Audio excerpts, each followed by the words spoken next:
আজকের এই পরিস্থিতি তো আজকে সৃষ্টি হয়নি, এটা দীর্ঘদিন ধরে হয়ে আসছে, বেশ কয়েক বছর ধরে। আপনার ইউক্রেন ওয়ার ধরেন, কোভিডের তার আগে ছিল কোভিড, ইউক্রেন ওয়ার, তারপরে বাংলাদেশের কারেন্সির প্রবলেম, যেটা আমাদের ডলারের সংকট এবং ডলারের মূল্যমান বেড়ে গিয়ে টাকা অবমূল্যায়িত হয় এবং ডলারের অ্যাভেলেবিলিটি ওয়াজ অ্যান ইস্যু, যার জন্যে অনেক এলসি আমরা করতে পারিনি, প্রয়োজনীয় এলসি যেগুলো ছিল।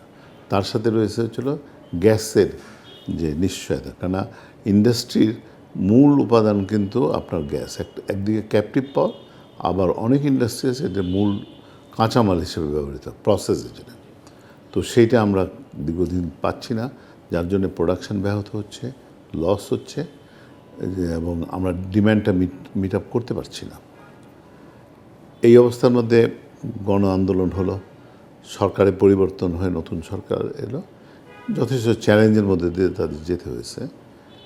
তো যেটাই সরকার করেছে প্রথমে, এটা উল্লেখযোগ্য, সেটা ছিল ব্যাংকিং সেক্টর যে দীর্ঘদিনে দুর্বৃত্তায়ন হয়ে একদম ধ্বংসের মুখে চলে গেছিলো, সেখান থেকে ফিরিয়ে আনার চেষ্টা করেছে এবং পদক্ষেপগুলি আমি মনে করি যে ইতিবাচক, এবং যার জন্যে আজকে ডলার একটা মোটামুটি স্ট্যাবিলিটি এসছে, আপনার রিজার্ভ বাড়ছে, এবং যে সমস্ত ব্যাংক উইক হয়ে গেছিলো বিভিন্ন কারণে, যে কারণগুলি খুব দৃশ্যমান, যে অনেকে এটাকে অপব্যবহার করে তারা টাকা বের করে নিয়ে বিদেশ চলে গেছে, সেইগুলিতে যেহেতু অনেক ডিপোজিটার ছিল, তাদের কথা চিন্তা করে বাংলাদেশ ব্যাংক কিছু পদক্ষেপ নিয়েছে। বছর শেষের খুশি নগদে হবে বেশি। নগদ পেমেন্টে নির্দিষ্ট ক্যাটাগরির কেনাকাটায় 300 টাকা পর্যন্ত ক্যাশব্যাক। এবং ফাইনালি যেটা করেছে সেটা হচ্ছিল টাকা ছাপিয়ে তাদের রিফাইন্যান্সিং করেছে। যদিও এর হয়তো ইনফ্লেশনের একটা ইম্প্যাক্ট রয়েছে, তবুও বৃহত্তর স্বার্থে সরকার চিন্তা করে এটাকে রিফাইন্যান্সিং করেছে। তো আমি মনে করি যে ব্যাংকিং সেক্টরে মানে বেশ অগ্রগতি হয়েছে এই উল্লেখযোগ্য পরিমাণ। অ্যান্ড ম্যাক্রো ইকোনমিক অন্য জায়গায় যেগুলি রয়েছে, তার মধ্যে হচ্ছে ইনফ্লেশন একটা বড় ইস্যু রয়েছে। সেই ইনফ্লেশন সামাল দিতে সরকার হিমশিম খাচ্ছে, এবং যারা ভোক্তা তারা প্রান্তিক পর্যায়ে ছোটো তারা যথেষ্ট ক্ষতিগ্রস্ত হচ্ছে। তো সরকার চেষ্টা করছে, ডিউটি ছাড় দিয়েছে অনেকগুলি পণ্যে, আপনি চিনি বলেন, পেঁয়াজ বলেন, অন্যান্য যে সমস্ত নিত্য প্রয়োজনীয়, তার বেশিরভাগই কিন্তু ডিউটি উইথড্র করে নেওয়া হয়েছে। এখন বাজার ব্যবস্থাপনাকে যদি সঠিক করা যায়, এবং এই যে ইম্পোর্টগুলি যেগুলি আসে সেগুলি যদি সময় মতো আসে, আর যে সাপ্লাই চেনের যে মিসম্যানেজমেন্ট এবং যেখানে যে এক্সটর্শনগুলি আছে সেগুলি যদি বন্ধ করা যায়, তাহলে দ্রব্যমূল্যের হয়তো একটা উন্নতি হবে। তবে একটা বড় চ্যালেঞ্জ সামনে রয়েছে, সেটা রমজান মাসে আমাদের চাহিদা বাড়ে অনেক কিছু, যেমন তেল, পেঁয়াজ, ডাল, ছোলা, এগুলি সমস্ত বাড়ে, চিনি। তো সেইটাও যোগান করতে হবে, তা নাহলে এটা কিন্তু একটা বিরাট পাবলিক ইস্যু। তো সেই জিনিসটা সরকারকে ইফেক্টিভলি করতে হবে, চেষ্টা করছে। এখন সময় বলে দেবে যে কতখানি তারা সফল হয়। তো বিনিয়োগের ব্যাপারে যদি আসেন, যেহেতু আমাদের মেইন হচ্ছিল বিদ্যুৎ এবং গ্যাসের যে অনিশ্চয়তা, এই অনিশ্চয়তার জন্যে আমরা যে বিনিয়োগটা এখন করেছি সেটাই আমরা পূর্ণাঙ্গ ব্যবহার করতে পারছি না। আমাদের অনেক ইন্ডাস্ট্রি দরকার হচ্ছিল এক্সপ্যানশনের জন্যে, কেননা বেশ কিছু ইন্ডাস্ট্রির ডিম্যান্ড রয়েছে, এক্সপোর্টে রয়েছে, ডোমেস্টিক মার্কেটে রয়েছে, কিন্তু আমরা এক্সপ্যান্ড করতে পারছি না। আর বিদেশি বিনিয়োগ তো আমরাই যদি না করতে পারি, তাহলে বিদেশি বিনিয়োগ আসবে কেমন করে?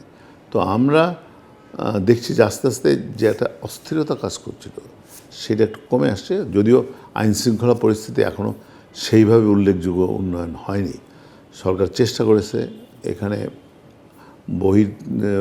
থেকে বাইরে থেকে একটা বিভিন্ন ইনফ্লুয়েন্স রয়েছে, শ্রমিকদেরও কিছু ন্যায্য দাবি রয়েছে, আবার অন্যায্য দাবি রয়েছে। সব মিলিয়ে কিন্তু এখনও ইন্ডাস্ট্রিয়াল এরিয়াতে খুব একটা স্বস্তির পরিবেশ আসেনি, সেই জিনিসটা দেখতে হবে।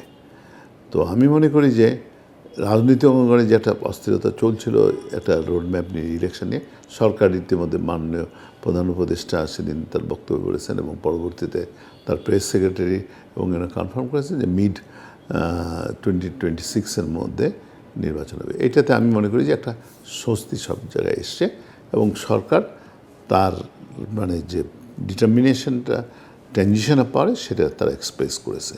এটা আমি মনে করি যে একটা অত্যন্ত সময়মোচিত এবং এটা প্রশংসার দাবি রাখে। কারণ সরকারের তো নির্বাচন করে দেওয়াই ম্যান্ডেট না, কারণ এই সরকারটা যেভাবে এসছে একটা গণবিপ্লবের মাধ্যমে ছাত্র জনতার অনেক লোক আত্মহত্যা দিয়েছে, অনেকে আহত হয়েছে।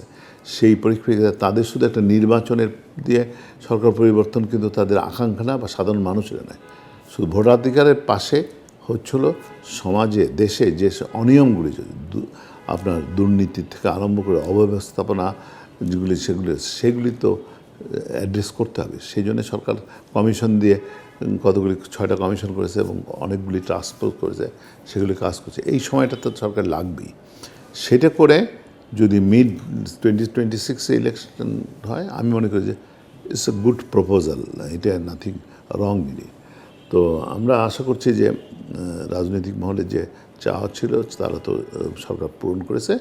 এখন হয়তো একটা স্বস্তির জায়গা আসবে। কিন্তু একটা জিনিস আমরা দেখছি যে পট পরিবর্তনের সাথে আপনার এক্সটর্শন বা যারা চাঁদাবাজি করে বিভিন্ন শেষে গার্মেন্টস ফ্যাক্টরিগুলি ঝুটের থেকে আরম্ভ করে বিভিন্ন ঘাট বা এগুলি এগুলো কিন্তু আবার দখল হয়ে যাচ্ছে।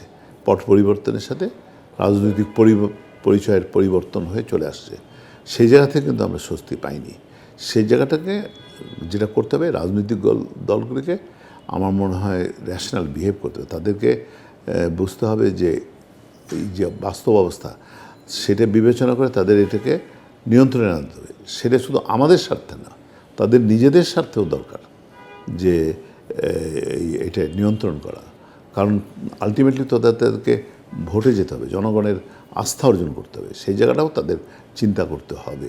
ট্রানজিশন পিরিয়ডে কিন্তু সবাই চিন্তা করে ইনভেস্টমেন্টের, কারণ আমরা একটা ট্রানজিশনের মধ্যে যাচ্ছি এবং একটা অভিনব ট্রানজিশন, এটা স্বাভাবিক নয়।